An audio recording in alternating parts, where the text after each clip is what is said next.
Good morning.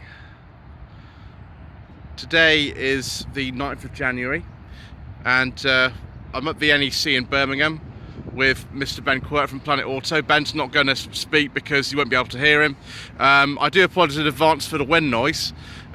We've just parked up at the car park. We're attending Orders for International, which is just going to be over there. But Ben and Annabelle have just towed this. Is it 92? This one? 91. 1991 Mercedes-Benz 230 CE from Newark yesterday.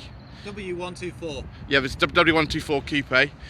It's got AMG wheels on it. These aren't the originals. This is going to be up for a bit of restoration. Now, the car doesn't actually look too bad. It's a little bit grubby and things, but for a car that's, my gosh, it's approaching 30 years old, it doesn't actually look too bad at all. This is a lovely colour actually. We've got a beige leather interior that I'll show you in a bit. It's powered by a 2.3 litre 4-cylinder engine. I don't know how much power it is. I imagine about 130, 150 horsepower, something like that. I know these there was a 200 engine in the W124 as well. So if I go around the side, I will get in as well because I can just climb up. We can see the interior. Now this was actually quite a luxurious car on this day. This would have been about £40,000 or something like that. Needless to say, Ben didn't pay that much for it. If I just 48 with options in case you yeah, 48 with all the options. If I climb up here, and then we can get inside. So, the classic Mercedes-Benz dials, very, very nice and clear. We've also got in this car an oil pressure gauge, which is very nice.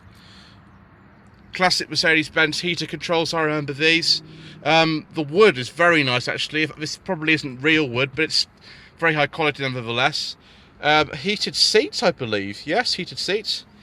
And then 4 electric windows, because this is a pillarless coupe, and so you can take all the windows down at once. Electric sunroof. Very highly equipped car for 1991 anyway. Although bizarrely, you don't get electric mirrors, but you get electric seats. Someone obviously didn't tip the option box for electric mirrors. How cheap is that? You don't get electric mirrors. The standard. This might well be the original stereo as well. Again, this would have been an option back in the day. I don't think you even got one as standard. We've got an ABS thing as well, so presumably it's got ABS.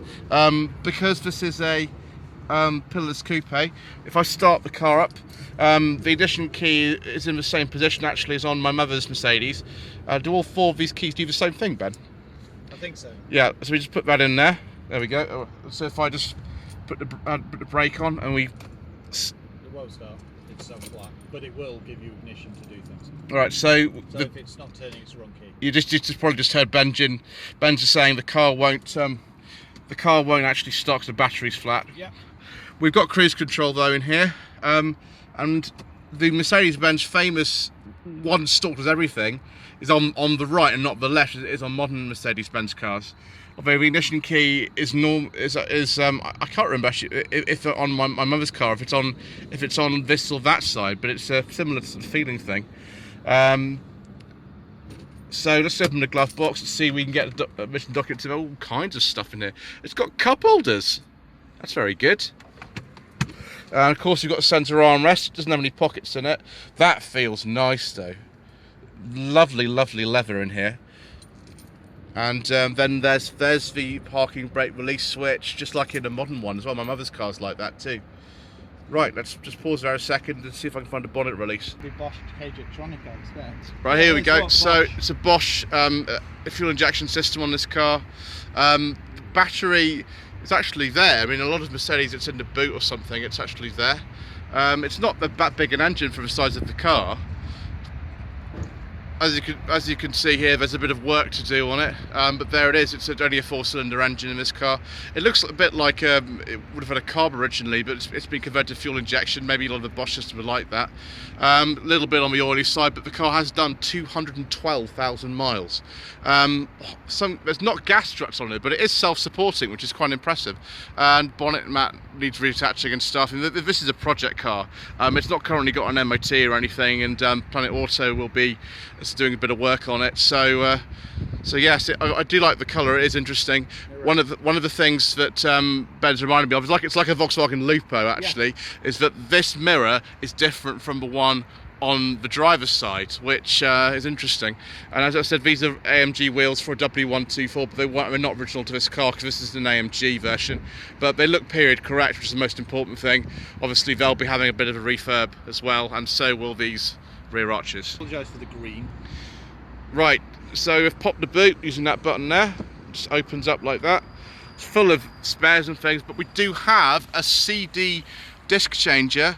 So I think somebody would have paid a lot of money for this stereo in 1991. I think it is. It looks like it's period to me.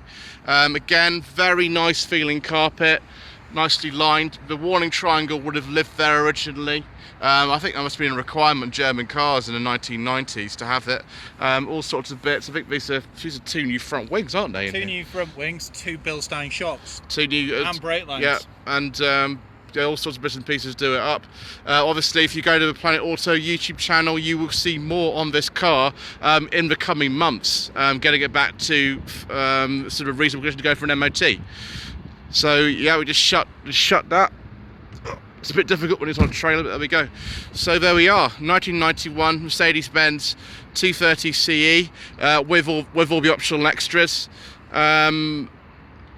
It'll be interesting when I drop my mother's Mercedes next time to sort of compare, the two cars, because they're both four-cylinder Mercedes engines actually. And this actually has a little bit less power than that. So yes, thank you for joining us. Thank you to Ben once again wearing the Planet Auto cap. Don't forget to join the Planet Auto channel. Thank you. And we'll next just do a little video on this lovely Sanyong Musso. Thank you ever so much indeed for watching. Don't forget to subscribe to the channel if you haven't already done that. And subscribe to Planet Auto, like this video and leave a comment below. Thank you.